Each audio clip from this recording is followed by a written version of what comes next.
Good evening, everyone, and welcome to the first session of the AARP Entrepreneurial Webinar Series hosted by the AARP in collaboration with the Virgin Islands Small Business Development Center. My name is Mary Jo Williams, and I'll be your moderator for this session today, Developing Your Business Plan. We thank you for being here and want you to know on behalf of our sponsor and host, AARP in the Virgin Islands, that AARP has been working for you and the communities across the nation for over 60 years. They are constantly providing resources, information, and hosting educational events. These workshops being one of them, as well as fun events in many ways and for all ages. We hope you have signed up for all of the workshops, not only this one, since there are 4 more coming up. If you have not, be sure to visit their webpage at www.aarp.org/VI and click under the events tab, where you will find the other 4 workshops of this series and many others that you may take advantage of. Now, the Virgin Islands Small Business Development Center provides technical assistance for people that are interested in starting a business, growing a business, or exiting a business. So for any of those reasons, we're here at no cost to you, and you can sign up at our website. Now tonight, our presenter is Mr. Sims Lawson. He's a VI SBDC business counselor, and he's been a VI SBDC business counselor since 2015. He has over 20 years of achievements in the corporate environment. He's spent over 28 years owning and operating a thriving private accounting firm that has assisted businesses in successful and profitable operations. He's a professional photographer of over 50 years.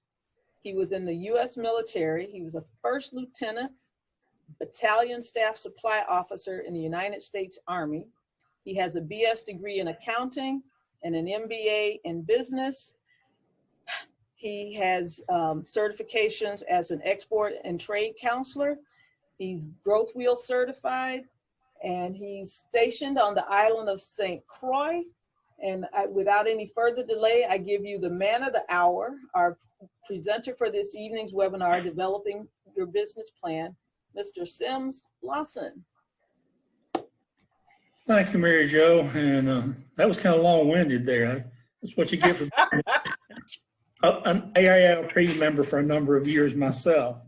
But tonight, like I said, we are going to talk about developing a business plan, which is all the years that I've had the opportunities, it's one of the most critical things that a person should do around here.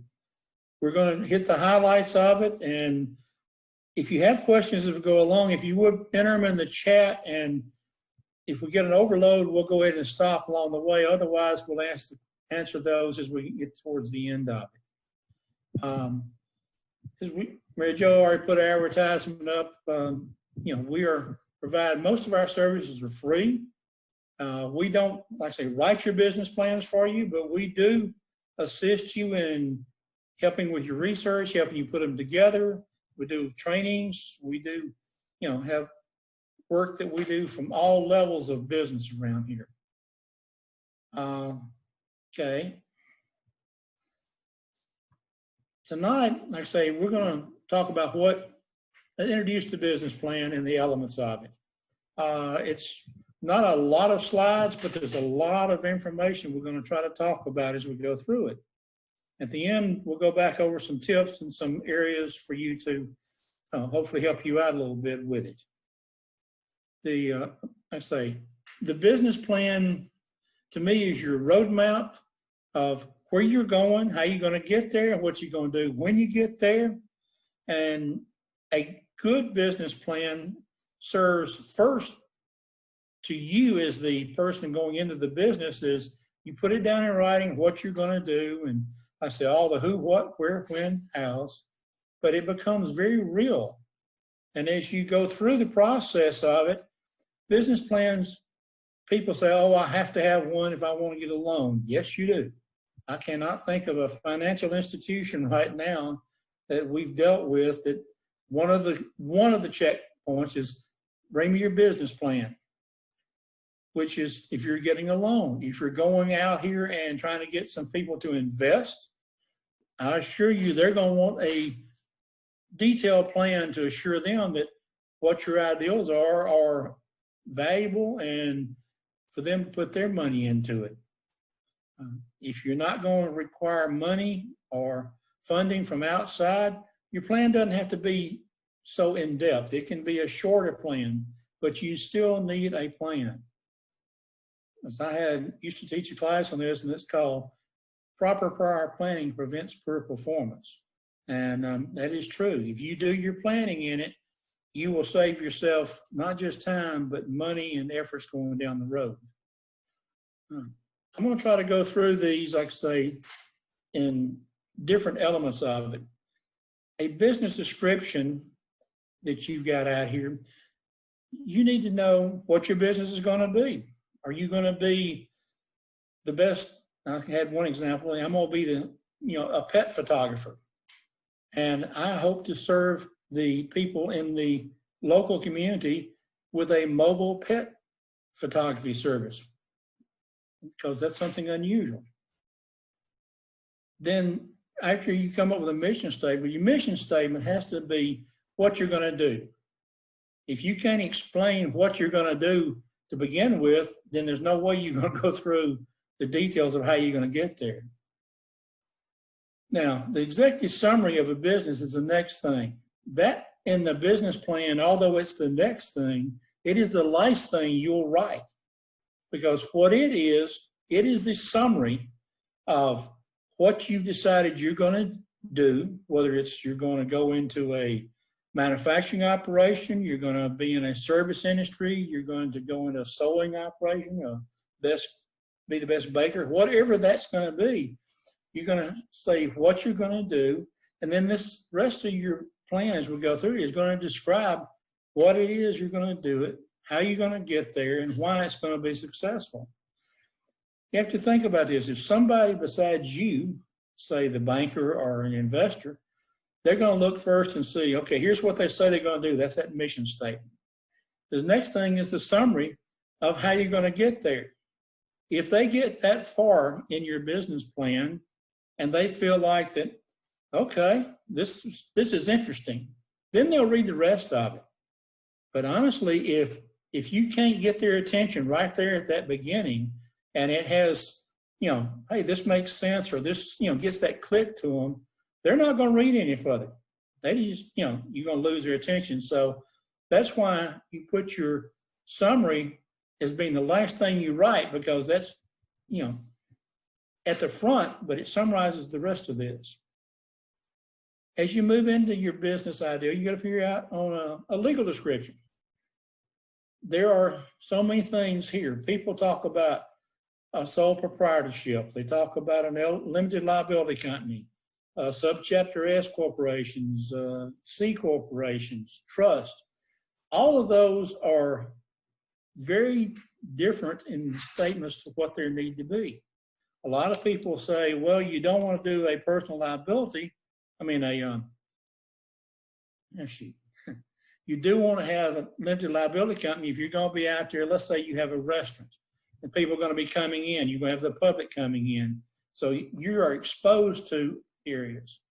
If you're a sole proprietorship, everything that you own is into that business, and you're liable. And if something were to happen, it would they could take your home even.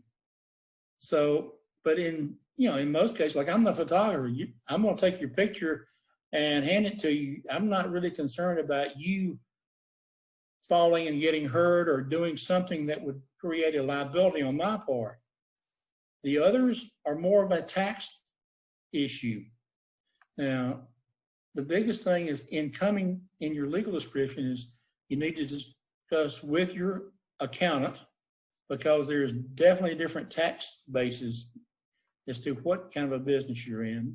And you need to talk to your attorney.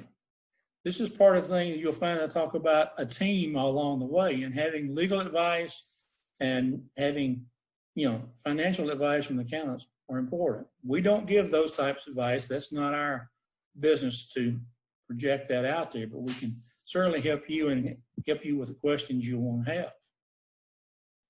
There are many things. One of the best areas you can do, which I'll talk on later, is the SCORE chapter, or the SCORE has a web page, and they have an excellent chart comparing the different pluses and minuses so that you could take that and look at it to know what you want to talk to your attorney about. The next section that would go in, okay, you're back into your business part of actually working. Competitive edge. How competitive are you going to be? Are you going to go out here with, first off, you're either going to do a product, a service, you're going to do something out here with the public. And you're going to have other people most of the time doing something similar. It is very unusual that you come up with a whole idea nobody ever has done. But your competitive thing is you need to go through and do I call a SWOT analysis.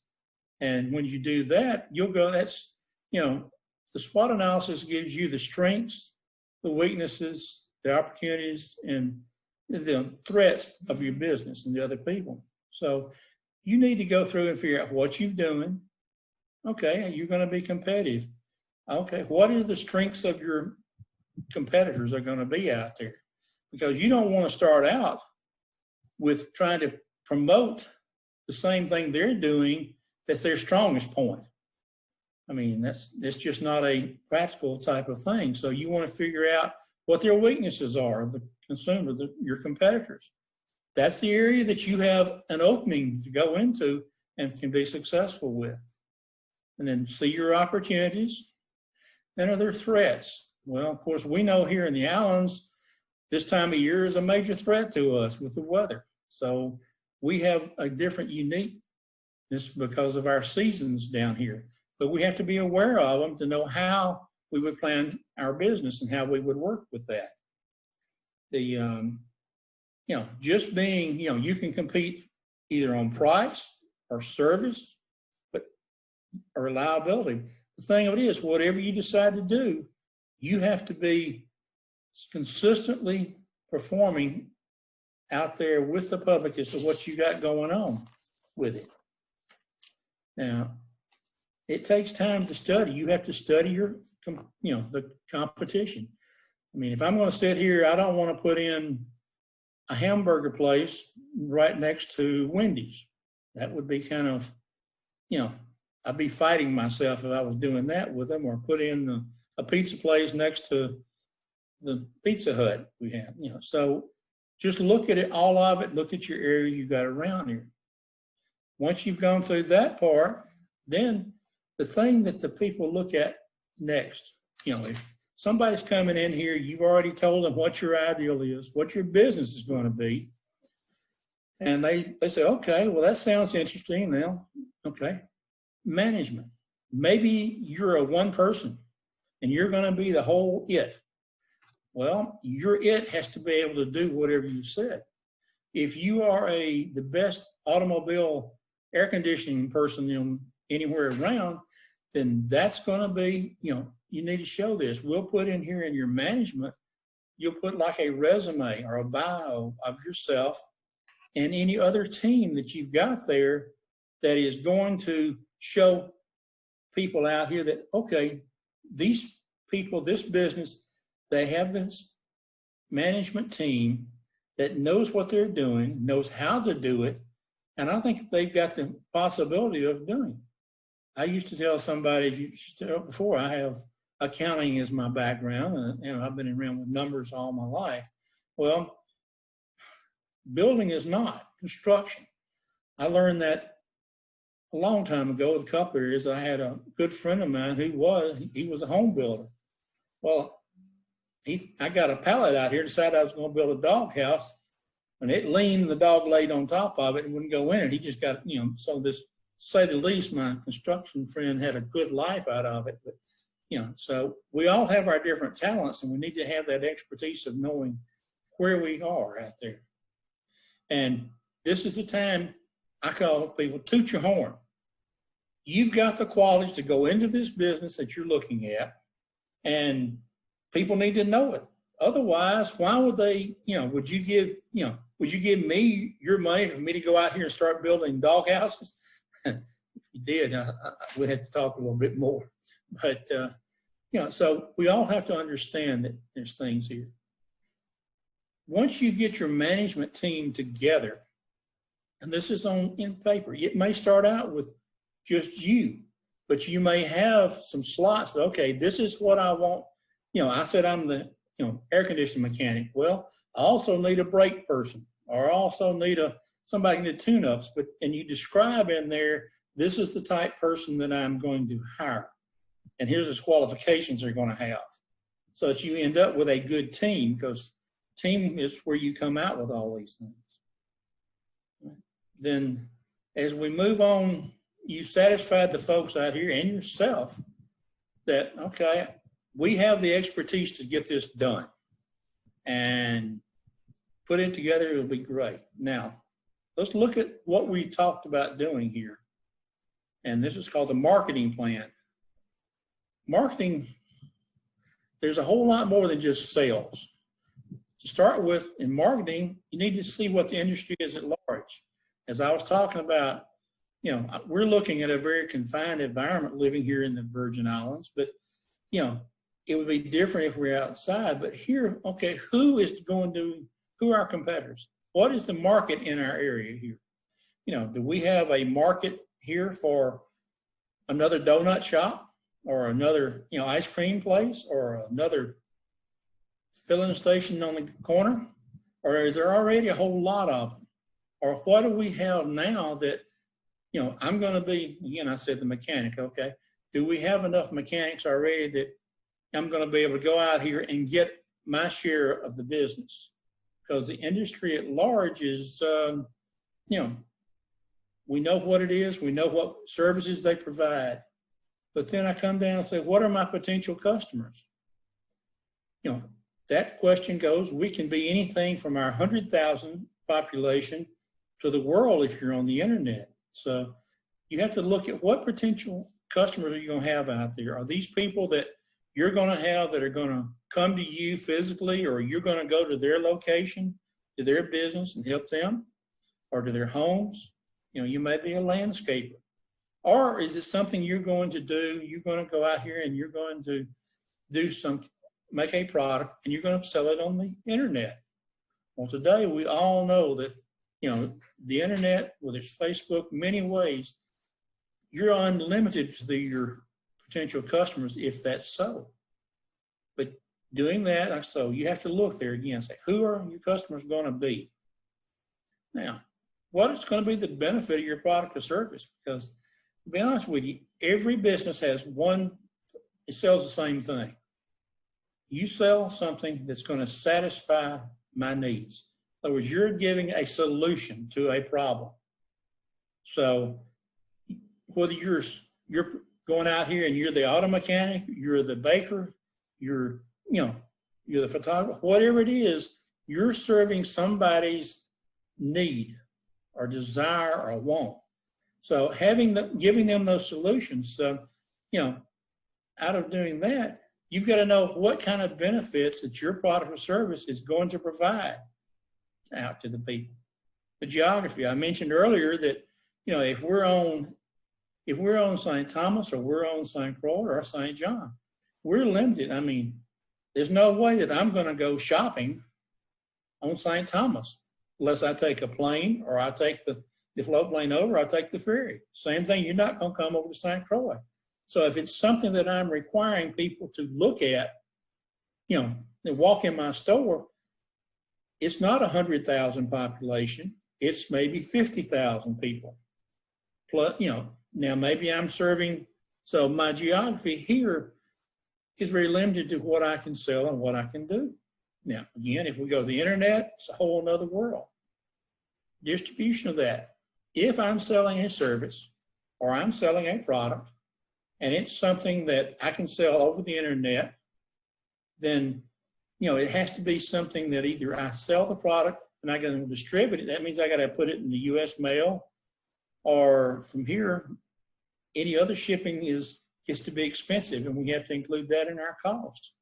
If it's something that, if I was writing a business plan for you and you were paying me for that, then we could do all that back and forth here on the internet. Doesn't matter whether you're sitting here or anywhere else in the world. So we have to figure out from our business, what's the geography that we have to be able to utilize. The distribution, that is, again, whether you can put it in the mail, hand it out here. But in conjunction with that, we have the other item, which is not on this list, is, you know, your servicing. How are you going to get the product or the supplies that you're coming from? Then we come down, the next thing and call it the marketing is your advertising.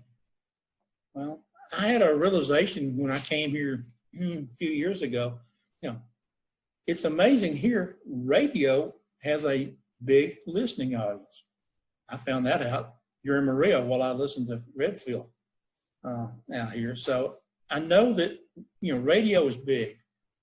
TV is not the same. The newspaper here, actually, you know, of our papers that we have, that, you know, again, what audience do we have to serve the advertising? Is it flyers? Do you have flyers that you put out? Is it something you're going to put out here, you know, into all the stores that you're going to set a flyer out? Is it going to be do some stuff on Facebook, do some stuff? You know, the internet has so many different ways now with it for advertising. And your sales plan. That's how you're going to sell whatever it is, the product or the service. Are you going, again, is this something that you can sell physically, or is it an internet? Is, you know, how are you going to get out there and actually make the sales to it? Now, public relations, what that is, that's free advertising.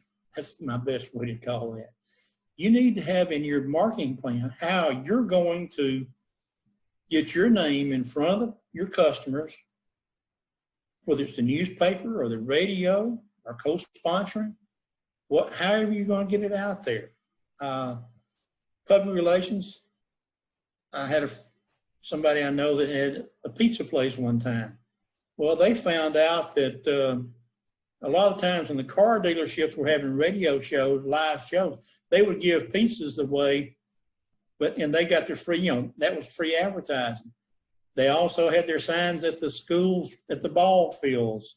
There's just many ways that you have to figure out and how you can get, we'll call it free advertising, as far as you're not actually paying right out for it. You have to have a good PR. Same person I'm talking about that had some public relations out there, the name of his business was a franchise, but in that local area that they bought their business, they didn't realize it, but the name on that franchise, it had some bad connotations. So you need to have to look at all different kinds of things. Pricing. Are you going to be the lowest price? Are you going to be the highest price? You know, because the market only bears certain amounts. You have to, again, if you've gone through all of your research on your competitors, the whole thing is, okay, what's the product that I'm doing selling for? Is mine something that I can create an image that makes you think it's better than everybody else's? Or it is better, but in their mind, so people will pay more. You can't be all things to all people. You can't be the cheapest and the, you know, the most outstanding quality and, you know, all of that. You can't be. You have to be into one area that you can serve.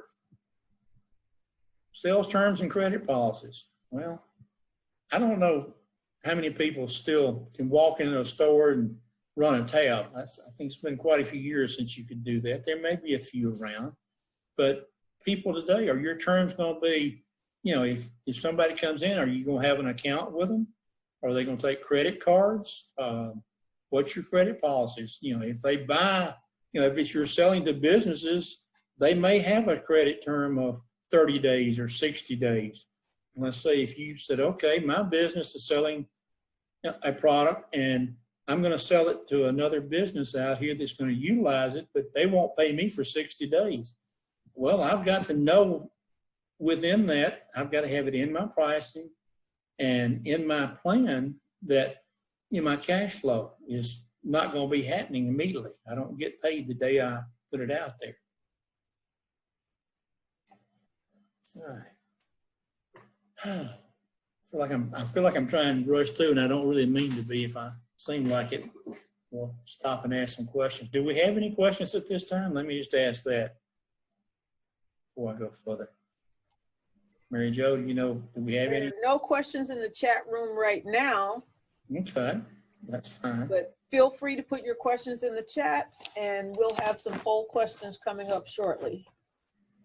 Now, before I move there, if you go on our website for the visbdc.org, you will find checklists and items on there of what you need to do before you start your plan, where you get your information.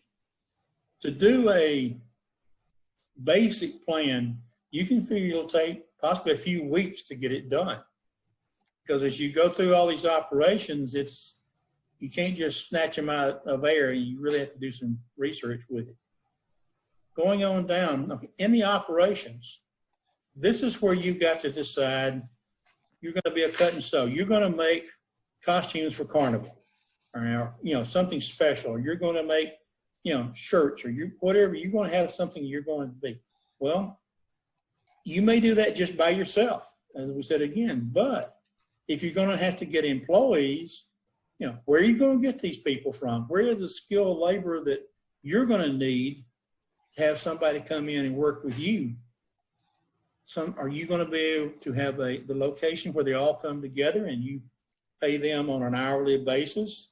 Or are you going to sit there and say, okay, we're going to, for every item you do for me, it's like a piecemeal. You do so many and I'll pay you so much per piece. Or just a flat contract. I don't plan on you do it at home. I won't tell you when and what, but here's what I want out of it. So it's a contract employee. Then compensation. I have seen it happen before, is that somebody starts in business and they start it with just themselves. And then as they add along, they get 2 or 3 more people into the operation. And whenever they hired them, they didn't necessarily pay minimum wage. They paid whatever they thought they needed to at that time. Well, as they got in there, people that were doing similar jobs were not being paid the same. And as we know, having employees out there, they're going to talk and they're going to visit, and they want to feel like that they're being fairly paid. And if they're doing the same similar work, and the money is not the same, then that's going to be one of those headaches. Now, if it's just by yourself, you don't have to have any of these issues come up. And I'm not an HR person, so anybody that is out there, you need to get some extra help on that. We have some people we can hook you up with. But then on the operations, vendors and outside resources. Now, we know here in the islands that we pretty well have to depend on having it shipped into us. And that's almost everything. We have very little items that come here. We have a little bit of produce, not much in the groceries, but some that are grown. We have some elements that, where we have a little manufacturing around, but primarily if you're in business here and you need supplies to manufacture or something to sell, if you've got a retail store and you want to buy clothing and you're selling it, you're going to have to make sure that you can order it and wait for the container to show up here and come through customs. And, we have our uniqueness here. So we're going to have to hook up with the vendors that will sell to us. And that's another issue. If you're new in business, it's difficult sometimes to find somebody that's going to ship it to you. And of course, they always want they want the money up front because they're not going to come back and repossess any items per se, which these are somewhat unique, but not entirely. The issue of getting stuff here on the shipping, it is definitely something unique to us. So you need to find reliable vendors. Find out your product, do your research, who are the different type vendors, and then actually sit down and talk to them and find out what your outside resources can be. Okay, accounting and bookkeeping. The royal pain for most folks. And I can say that because that's what I did for a living so many years, was keep people's books that, you know, small businesses, you make your money at doing what you're good at. But you don't want to let your accounting and your bookkeeping go to the side, because all of a sudden IRB or licensing, somebody's going to come up and say, you know, you didn't file this form, or you didn't pay this tax, or, you know, the things that we normally would be doing and thinking of it, but you're concentrating on your business, which is your main thing. But you need to have, and a lot of times we can have people that use QuickBooks. That just seems to be one of the programs that's out there. You don't have to use that.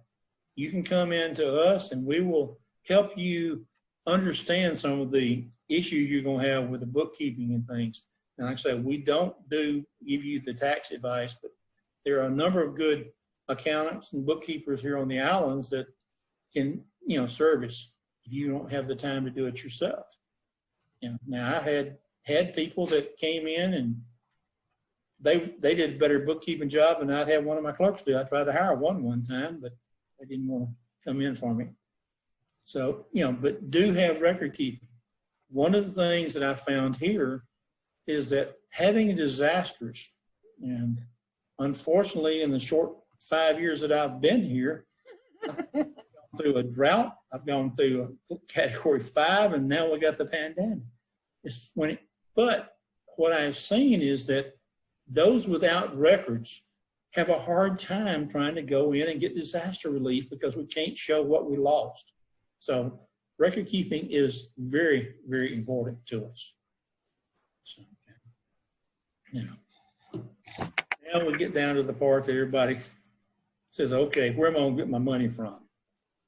It's called risk and financial management, which is, you know, start off with, once you've gone through all of your planning, you know that you need to have a building, you need to have some equipment in here, you need to have, you know, your cell phones, your computers, you need to have signs, you know, you need to have, you know, a whole bunch of things before you can open the door to sell the first item at all.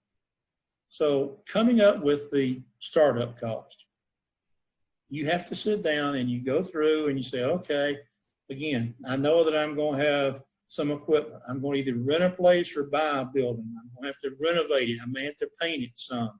I'm going to have to pay my license and my fees around here. I'm going to have to set up with WAPA, or I'm going to do a generator or solar. All of these different things go into, before you open the door, what's it going to cost you? That may be, you know, if you're going to go into a bakery, you're going to have the ovens and all the different equipment and the tools to work with. So any business you go into is the startup cost. And I call it just, we sit down with folks and do a laundry list of, okay, some of the times it gets kind of detailed, but it's the only way you know what it's going to be. Because once you know that it's going to take you $25,000 or $250,000 or $2.5 million. All of that, you know, you can justify why you need that. Because you're going to have it now. Some people are fortunate enough to have it, you know, in their own bank accounts, or they can borrow from family or friends. Funding startup businesses is extremely difficult when you go into the banks.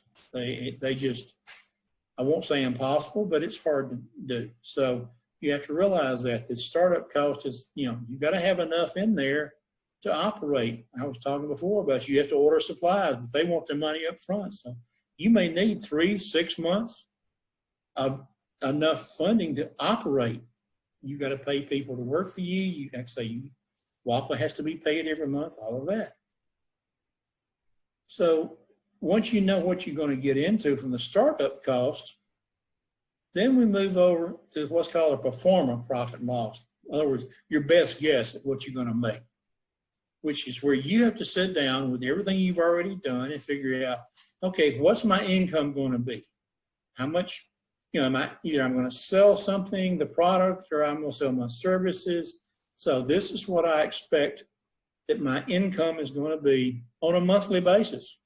And usually the projections are at least 3 years out First year is on a monthly, and then you go for the next 2 years.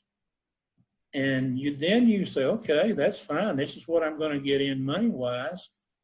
Okay, what did it cost me to order those products? And you say, I'm going to sell clothing. Well, I had to pay something for them, so I got to figure out, okay, that's part of my cost of that. Once you figure that's your operating, that's not the operating cost, that's actually your cost of goods sold. Then you move down the next list, you start down that laundry list again and say, okay, I've got payroll taxes. I got WAPA. I got some accounting services I got to pay somebody to do.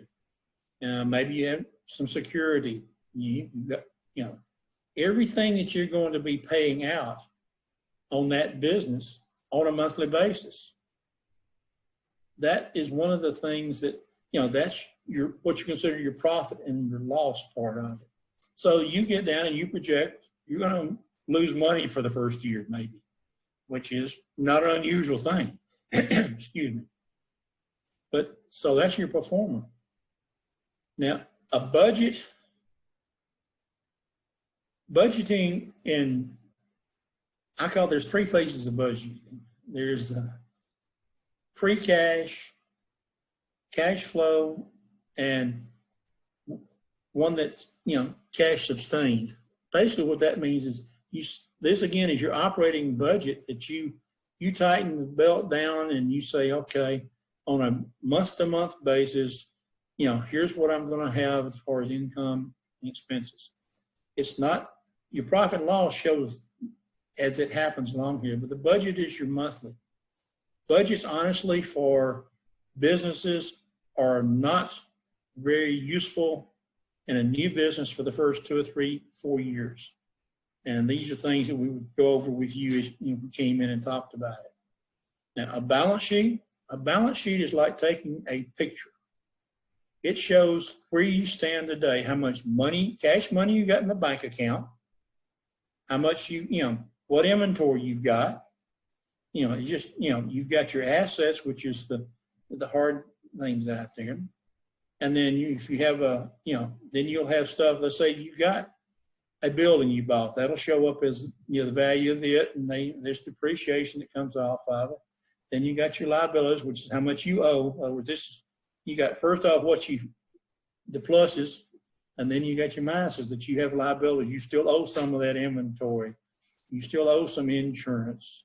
You owe the monthly note payment, the interest on it. And as you move along, and then what that does is, the bottom it says, okay, I take what you're worth to start with, what the assets are, subtract the liabilities, what I owe, and what's left over is what I would be worth if I had liquidated my business, theoretically. But that's just today, because tomorrow you may get more inventory in, you may have more sales. So the balance sheet is just today. Now, the most important thing that I've ever seen anybody utilize properly is a cash flow analysis. What that means is you need to have enough cash on hand to pay the bills that are there that day. Because if you buy inventory, let's say, and it comes in here, okay, you bought it, the people that buy it, they want you to pay for it. Although it's still sitting on your shelves out there as inventory, that cash is gone. And when it comes up, when you sell it, of course, you'll have cash coming into you. But I assure you, most folks know that when WAPA sends a bill, they expect us to pay it. They're not going to wait 30 days or 60 days because you haven't been able to sell your inventory that you've already paid for. So it's truly a tricky thing of what are you going to pay and having enough cash to pay it on hand. That one, I've honestly seen people had to close their business because they didn't manage their cash flow. They couldn't pay their bills on time, and they still showed they had a profit. But without having the money there to pay the bills when they're coming out, it just, and it's a shame. And that, of all of the numbers that you got going on, which most people do not like to fool with, you should understand a cash flow. so that you know that you've got enough money coming in this week to pay the bills that are there. A break-even analysis, I used to tell people, that simplest thing I can say on there is like, okay, the pizza place. I know that I have to sell $7,000 worth of pizza this week to pay my payroll, my inventory, my rent, my lights, so that everything I get in and what I have to pay out comes down to a zero. I have nothing left. But that's your break even. So you'll know that if you're sitting here and you've got to sell X number of whatever the product is, and then you start making money, making profits with it. Because let's say I was use pizzas. Let's say I had to sell $7,000 worth. When I sold them, my rent had been paid. I had paid my utilities. I want to say, okay, rent, utilities, payroll, all of that had been paid. So the next $1,000 I made was actually more profit because all that had been paid out. And then I started really seeing some bottom line to it. But that gets kind of detailed sometimes with it in here. So all of that stuff goes together when you talk about funding. How are you going to get the money? And I assure you that is something that I run into just about with every person that I come in. There's been, I'm trying to think, I think in the 5 years I've been here, there's been one person that had enough money in their own pocket to start their own business without having to go see their aunt, their uncle, their neighbor, see the bank, whoever. Because most of us just don't. You'll have part of it, and that's the thing. So funding, all of this above goes into the package to show the bank, let's say, that, okay, that cash flow analysis, if I make what I projected up there, that shows that I can pay my monthly payment on this $50,000 or $100,000 or $25,000 that I borrowed. Because any funding institution, whether it's a bank, EDA bank, or or even I think Sally and Uncle John out here, people are in business. The financials are in business to make money by loaning. They don't want to go into business themselves of whatever it is you're doing. I promise you. They don't want to own a house. They don't want to own a grocery store. They don't want to own the pizza place. They want you to make the profit. So, and as I said, I have found it very difficult here in the islands to get funding for startup businesses. Now, not impossible, but the funding that I found from most of the startups that I have been able to be associated with came from in-house friends, family, more of that type than it did from the financial institutions. It's just, the banks have to look at it as being a risky business.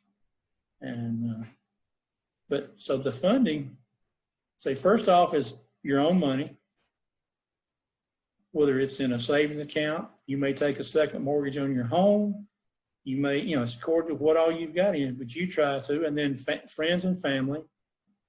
Then, like I say, go out here and you may then look, that's as if you're trying to borrow it. Now, if you're investing it, want somebody to invest the money, that's a whole nother story. And the business plans are written for what the purpose is. They all contain the elements of it so that the individual you will know what your business is and can present it in the proper light out there to say, hey, here's what I'm doing, here's why I'm going to do it, here's, the whole elements of the who, what, where, when, and how. But when it comes down to the funding, it really gets down to, where we're going to go, how we're going to get it out there. I love to see businesses go and grow, and I pleases me no end to see some of the people that, first person I helped with here is still here on the island and going strong with it. And it makes me feel good. Not that I had anything to do with their continuing, because they had their plan. They knew what they were going to do, how they were going to do it. And then once a year when they got through with it, they actually went back and they say, okay, with them, actually they did theirs in about mid-year, which is off season during this time of year. You go back in and you look at your plan. did I do, what we said we were going to do? Did we, here was the things we were trying in marketing. What worked, what didn't work? What did we, we've actually gone out to something we didn't even think about this, and it wasn't in our plan. So you revise your plan. I always say at least once a year, you should take a good look at your plan and decide, okay, here's the things we've done that worked real well. Let's do some more of those. Some areas you may have tried that didn't work as well. Well, look at them and say, can we adjust what we did, or do we need and move forward, or we need to replace that with something else? But that self-evaluation, you've got something, a bridge to go back out, or a string. Look down that line. Here's what we said we were going to do. Here's what we've done. It doesn't have, this is just for you. That's what I'm talking about for the business plans. But again, funding, if you're going to go out here and try to go into venture capital, get somebody, in other words, to come in here, invest. Of course, they're going to want a piece of your action. In other words, they're going to want to own part of your business. And that people say, well, that's fine, but I don't, my thing is, can you help run your business and have somebody looking over your shoulder and say, I think you ought to have done it that way, or maybe this would have worked better. That's one type of an investor.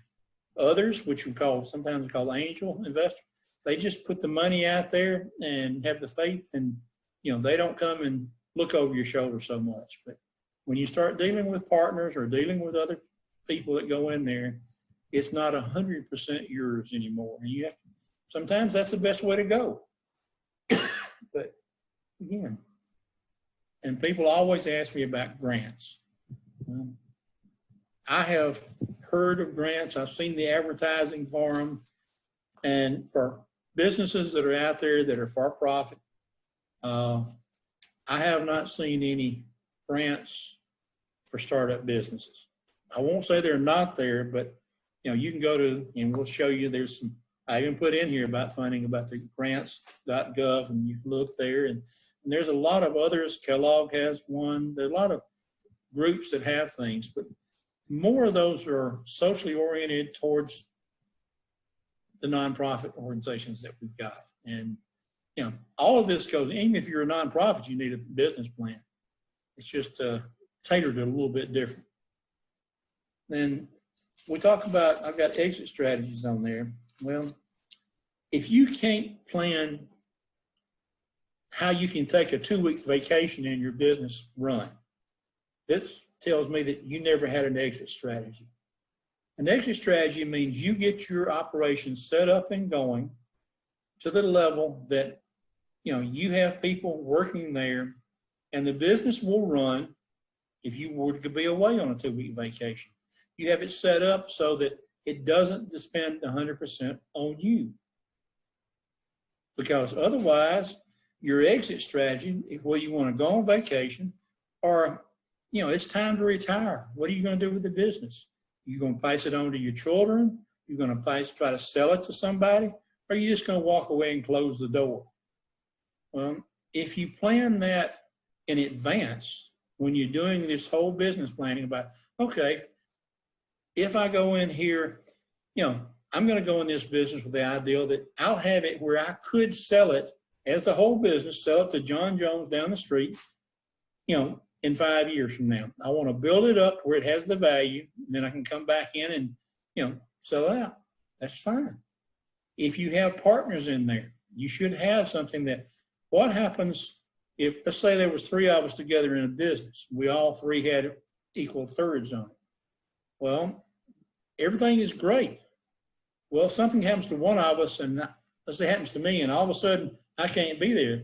Well, those other 2 might not like the lady that takes over my place there. So there needs to be a buyout strategy. Like if something was, I want to leave, okay, here's what it takes for the business to buy that person out. If something was to happen to that person, how you can force them. So buyout, buyback agreements, you do it at the beginning, because I'll be honest with you, I have had one of my very best friends many years ago. I had to get an attorney, I called to get him a divorce from his partner, and it was very costly because the 2 of them just got where they couldn't work together. But they had no there was no plan, no how to do it. So it actually went, and the lawyers got into it. And of course, who won that? The money. The lawyers did. But the idea of having the exit strategy is you can walk away and your business runs smoothly. How many times have people had their own businesses and, you and your partner say, look, we'd love to take a week off and let's go snow skiing. Let's do something totally different from being down here. Let's go to Utah and on the slopes for a week. Well, are you going to shut your business down for that week, or is it going to run? Have you got your clients, your employees well enough trained so that they can continue the business along? I had another gentleman, honestly, one time that they ran a barbecue place. He's now the sheriff back home, but he and his wife pretty well run it. But after the week of July 4th, they closed for 2 weeks, just shut their door, and everybody had vacation because their extra, they didn't have one. They didn't have where they felt like that anybody could run it without them being there. And really, they didn't. They didn't have the cook and a couple others, so they closed their business. Not exactly an exit strategy, but when it came time for him, they sold that business. That was an issue with them. So let's say you need to do your thinking and do your planning all the way through with it. I told you, here's a number of websites, because all of this stuff we've been talking about, it takes research. It takes figuring out what it is you're going to do for your particular type of business. And a lot of these places are where you can find some. Of course, our website for the SBDC, I think we have really been developing it. I've seen it grow over the last few years and has a lot of good information. The SBA does. These are, of course, IRS. We are a mirror of the U.S. So whatever our federal taxes are, here are, the IRS and the IRB is the same thing. Getting a license here, those are interesting, not bad challenges, honestly, anymore. It's that and getting your business license, getting your business name and all that. Our government has really progressed in these last few years, where it's, I think, should be proud of them. I know they've done a lot of hard work with it. Okay, tips. I've been going around and around about funding tips. Well, I always put grants first, because that's the first thing everybody says. Where can I get a grant? And I just kind of shake my head. The venture capitalist, we actually have a few people here in the Virgin Islands that do small venture capitalists a little bit. Not a lot of it, which you can use revolving credit, but that's, you have to be careful when you start using that, credit cards. As I said, you can take a home equity loan out, friends and family loan, bank loans, and personal savings, because you have to really be sure of yourself as you get into these things. But those are just some of the areas in funding that you can look into. Because I always say the best, is for yourself, self-financing, and then rest of it, like I say, aunts, uncles, friends, relatives, business associates. But you can't discourage it. If you've got a great plan, that's what it's about. Okay, on writing your plan, first thing I say is keep it simple and focused. Well, being focused, you have to figure out, is the plan something that's just, you're going to go do it yourself? It's a one-person operation. I just need to have a little bit of I need to put it on paper so I see it's real and I can show it around to some folks that I need to and show it is. Or if I'm going to the bank for them, it gets expanded a little bit more. You have to get into more detail with it, with the banking. Now, you're going to go to somebody, to investors, it has the same information, but it has to be expanded to the standpoint that, because they're looking like they may be involved with the operation of this thing, and do they really think it's got a good one? They'll get more detailed, where the banks will look more at the profit and loss, the return, the cash flows, seeing the numbers in you. Business people that are investing are different. Be honest and objective. I will say that one of the hardest things to do sometimes is to, as you're sitting down here doing this, is like to look in the mirror and be honest with yourself. You know, trying to blue sky. You know, I had somebody one day came in, and I won't say what profession, but they said they're here on the islands. I'm going to make $1 million a year. And they were serious. And their profession, I've known people in their profession before. And I don't think I've ever known anybody that made half that.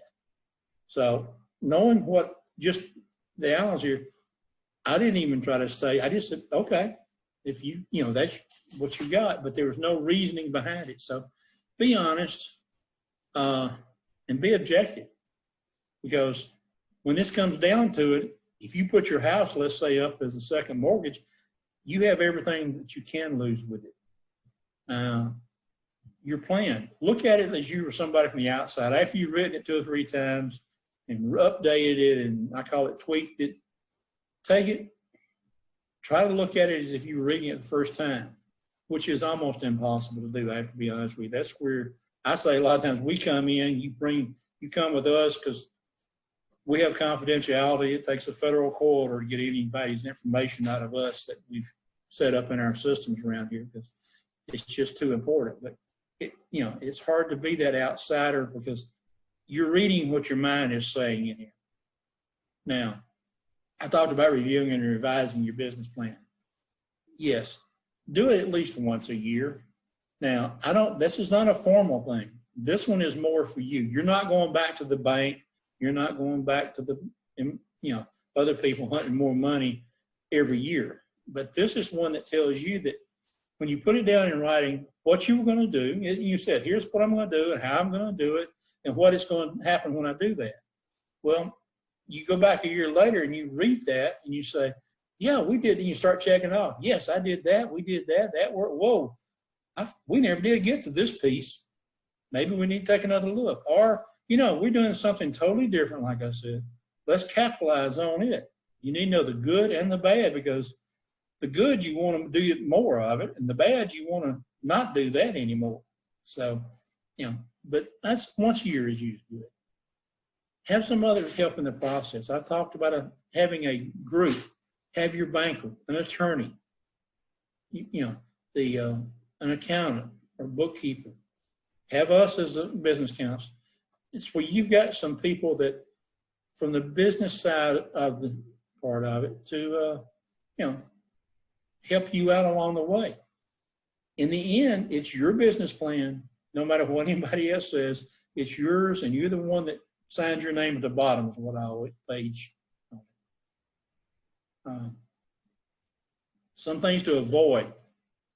Don't ever submit a rough draft. You know, when you're ready to submit a plan, it needs to be the plan. It doesn't need to be a rough draft, because that just tells people, number one, you weren't prepared. If you hadn't finished it up, you weren't prepared.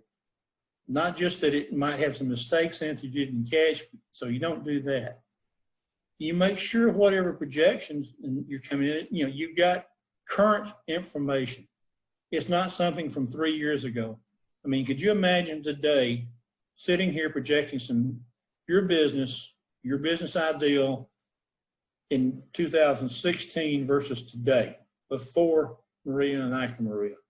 You know, might not be any difference, but in many cases it would be. But you need today's current things. Assumptions. When you go in, and this is probably one of the more difficult, tedious things that people do. When you start and you make your projections, you start putting numbers down. This is what I'm going to make in my sales. You have to be able to write down a sentence out there. How are you going to do that? Why are you going to make these sales? The expenses, what that expense is from. You know, sure, gross receipts is easy enough. You got a calculation, we can do that. You know, we say what your taxes will be. We can calculate what, you know, generally an estimate on taxes. You can, then again, how are you going to estimate WAPA? Well, you say, I've got a building that's X square feet and things. You can talk to some folks and get some ideas of what it might run. But again, you have to, on every expense that you come up with, needs to be a reason why you came up with that idea. And it may be that you checked locally and this seems to be the current trend for whatever it was, but you need to do that. Now, no matter who helps you with your plan, who puts it all together with you, when it comes down to it, you have to be the one that understands the written part of it. And I say here, especially the financials, well, the numbers and the words have to say the same thing. You can't say, I'm going to go out here and I'm going to be making a profit by the second month or the third year or whatever, and your numbers over here don't show you making one till 5 years later. Or, you know, you just have to make sure that it all reads the same. And, you know, like I say, be realistic with your financial proposals. I'm sorry. I mean, if you had a donut shop here on St. Croix, well, again, we have 50,000 people total. How many of those would you think would eat donuts every day? What, you know, you can't say, well, everybody's going to buy a dozen a week. You know, you have to come up with some reason why they would be the consumption for that numbers. So again, be, you know, realistic with your ideals and proposals. Now, I have been running my mouth steadily for about an hour, and what things we will go next here is, if you have got your plan or you've got an idea and you think, okay, it's time for me to take that next step, then review some of these items we've talked about today. Look at through some of the web pages and the hints and things that we have in different places, whether it's SBA, SBDC, SCORE, you name it. Then, you know, start writing on your business plan. There's, you know, we have, I know on our website, there's a whole checklist of things for you to kind of start gathering up. The plan, don't ever start saying, I'm going to take and do this whole plan. You do it a piece at a time. You go through that thoroughly.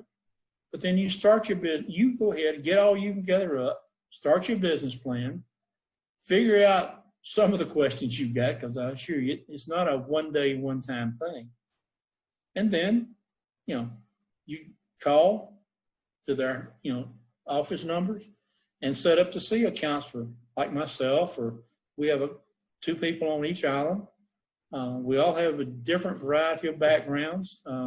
That's one of the things that we may be a small group, but we do have a vast background here with our, you know, experiences, and we work together. Again, everything we do is totally confidential. You know, you come in and talk to me, I can discuss it with the other counselor in here, but I can't talk to anybody else outside of our organization without your written permission.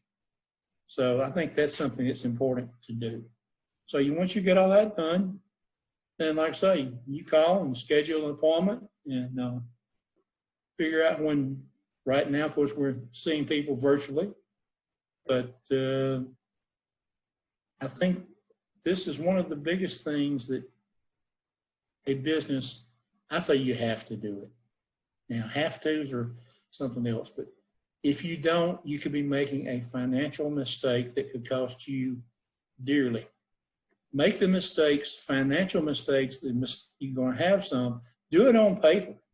It's much cheaper to sit down here and spend a week or 2 or 3 weeks working on a business plan and realizing, oh, that something right there is not going to work. That if you had said, yep, go do it, go off and do it, and next thing you know, that's coming around to bite us and it's costing us money. So we try, I say, make your mistakes financially here, go through them, weed them out, so that when you come through with this, you've got a business plan that's a good working document, and then you can go out here and you start working it. Now, okay, well, we've been just a little over an hour. I think at that stage, I'm going to say, let's see if we have any questions. I'm open for anything. We have one real, oh boy, questions are coming in now. Okay. We have this question that says, what if I've been doing business for years prior and already have clients, have made $20,000+ annually part-time? I'm now finally ready to branch out full-time. Do I need to start from scratch with a business plan? Well, starting from scratch, no, but starting new, yes. And I know that why I'm saying that is you need to take the experience that you already have on your part-time and write it down as to how you're going to take that now and turn it into a full-time business. You know, part-time, you may have been doing something. Let's say you were a mechanic and you were doing it, and I call it in the backyard. You were able to do some work or something part-time. If you didn't have a place, you know, you going from part-time to full-time, definitely you need a business. You're way ahead. You've already weeded out a lot of the mistakes, but I think that if you want to call it starting over, no, I just call it starting fresh with the new ideals that you've got that you want to put out there.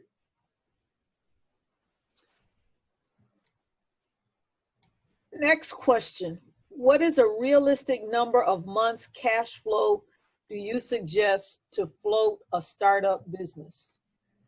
Well, okay, that's going to depend on the business itself. But here, used to people, I've heard them say as much as 2 years.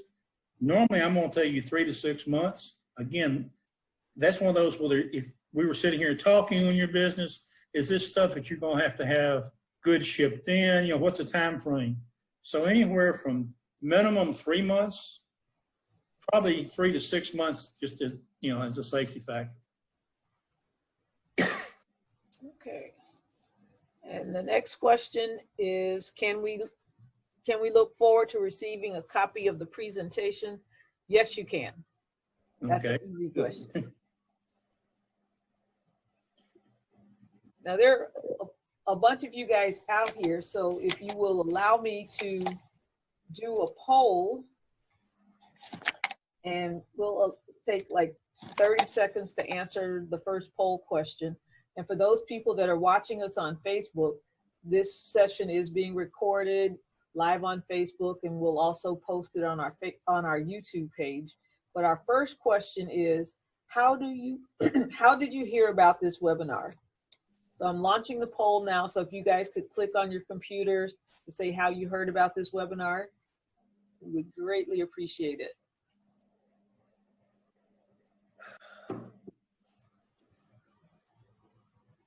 And we'll take about 5 more seconds. Okay.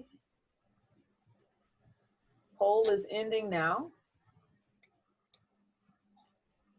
And I'll share the results with you. 44% of you said that you heard it via email.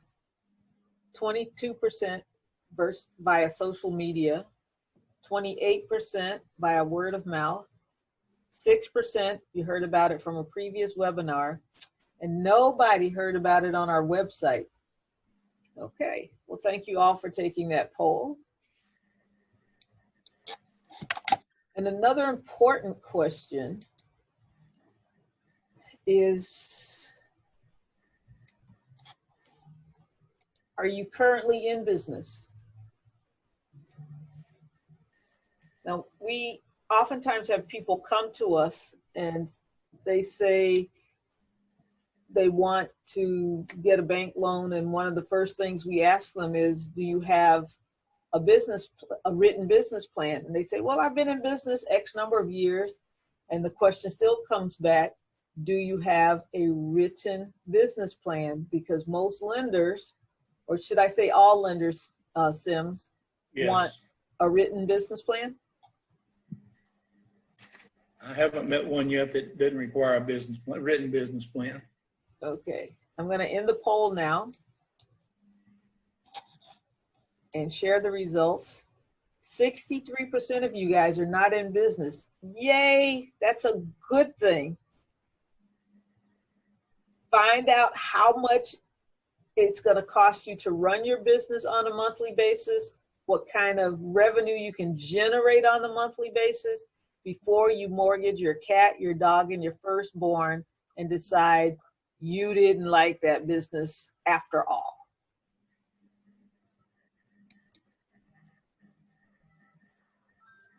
All right. Oh, Somebody heard about us from the newspaper. Need to remember to add that one to our poll question. Thank you very much. A quick question, where are you guys located? Give us an idea. Now we have offices on St. Thomas at Niskey Center, and we have an office in Estate Peters Rest on St. Croix. The St. Thomas office services St. Thomas, St. John, Water Island. The St. Croix office services St. Croix. But we're an SBDC network, so our counselors work with people wherever they are within the territory. So Sims might be working with you and you live on St. John. Raymond might be working with you and you live in St. Croix. So our counselors can work across the territory. So that's a good thing. And one of the beauties of the SBDC, for those of you that aren't familiar, is that we're part of a nationwide network, and there are over 1,000 SBDCs throughout the country. And even if we don't have the expertise, we can consult with some of our colleagues in some of the other SBDC networks to still get the job done in terms of helping you to start, grow, and maintain your business. And the majority of the people tonight are located in St. Croix, 61%. 33% in St. Thomas, and 6% other. Very good. Do we have any more questions? Oh, somebody said they heard about us from AARP. That's a very good thing. Very good thing. So if you guys don't have any more questions, I will wrap up things. Thank you for attending the AARP Virgin Islands Entrepreneurial Webinar Series. Today's presentation was Developing Your Business Plan, and our presenter was Mr. Sims Lawson. We appreciated your virtual attendance. We have 4 more seminars in this series. All of them are on Thursday nights except for the last one. That's going to be on Wednesday, September the 23rd instead of Thursday, September the 24th. And you need to register for each webinar to attend, and we appreciate your attendance. Whoops, somebody says there's a question in the queue. Do you recommend seeking help to set up a plan, and where would you recommend going to, like a website that has plans? Okay, on the Virgin Islands Small Business Development Center website, we have a business plan draft. There are lots of free templates. There's no right template or no perfect template. So you, in our opinion, you should not pay for a business plan template, even though there are companies that's how they make their livings. So if you check our website at www.bisbdc.org, and there under tools, we have a lot of those tools available to you right there. Here, Joe, I would also suggest they look at the SBA's website and SCORE, because they have some samples in their libraries. Okay, can you go, yes. So if you can go back to the slide that has all of those websites, and we're gonna send you guys this presentation so you can visit all of those websites to get information.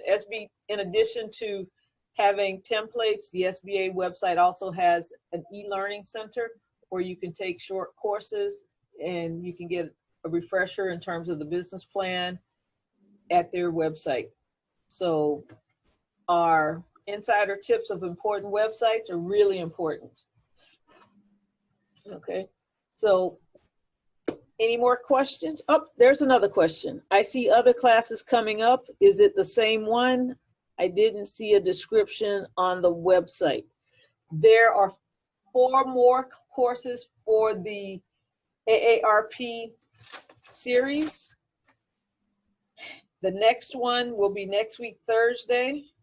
which is September the 3rd, and it's the Fundamentals of Business Credit. On September the 10th, it is the VI EDA Microloan Credit Program. On September the 17th, it's Starting Your Business.